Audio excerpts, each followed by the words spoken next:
Hey everybody, it's Brandon, the Weekend Cruiser, where I go on a weekend cruise just about every weekend. And what that means is that I am acutely aware of what are the boarding policies and procedures to get onto a Royal Caribbean ship. Now, there have been a lot of changes recently, and luckily, it seems that these policies are loosening as it relates to COVID. So I am very excited to make what will probably be a very short video walking you through all the updated COVID protocol information for Royal Caribbean.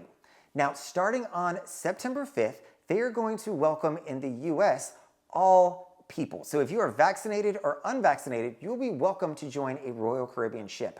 Now, you've got to make sure that you are reading the fine print when it comes to the Royal Caribbean sailings here if you are unvaccinated.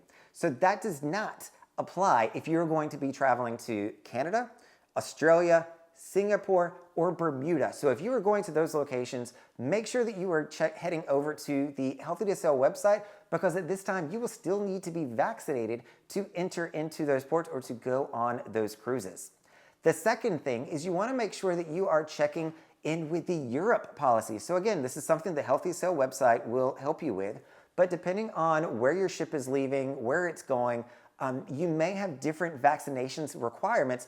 And the European Medical Association, their FDA, if you will, has come out and said that you need to be fully up to date on your vaccines. So that means in some places, you may need to have a booster shot if it's been more than 270 days since your second dose of the COVID vaccine. After you have had the booster shot, there is no time requirement anymore. That can go forever. It's not another 270 and you would have to get another vaccine. The third thing that I'll just quickly call out is still, if you are vaccinated, take your vaccination card or have a photocopy of it, a picture on your phone, so that should somebody ever want to see that at a restaurant, maybe a port you go to, you do have that you can present. If you've got it, might as well have the opportunity to show it should you need to. Now, the second part that I talked about, after you determine if you are vaccinated or unvaccinated, you're then going to see, do I need to test for COVID prior to going on the cruise ship? Now, luckily, they have loosened these policies as well. So if you are a vaccinated guest on a sailing of 9 nights or less, you no longer have to test for COVID, which is fantastic because most of us, let's be honest, are going on cruises that are 9 nights or under.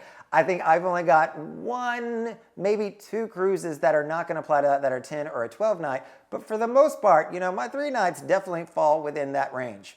If you are an unvaccinated guest and you are 5 and above, you still will need to test in order to board the cruise ship. Now, they've made a really big change here, and so beforehand, they accepted a PCR test, a rapid antigen test, and now they're going to start accepting self-administered tests at home. So if you have some kits laying around at home, you no longer have to be proctored in order for that to count and show that you are negative with COVID. So what you're going to do is simply take a picture of your test kit or whatever the mechanism is that gives you the dreaded 2 different lines if you have COVID, 1 line if you do not have COVID. You're going to take a picture of that and you can present that to the port agent when you get to your cruise, or you can just take in the entire box just for extra reassurance to make sure that they can see that you were the one who took the test and that you actually do have a test.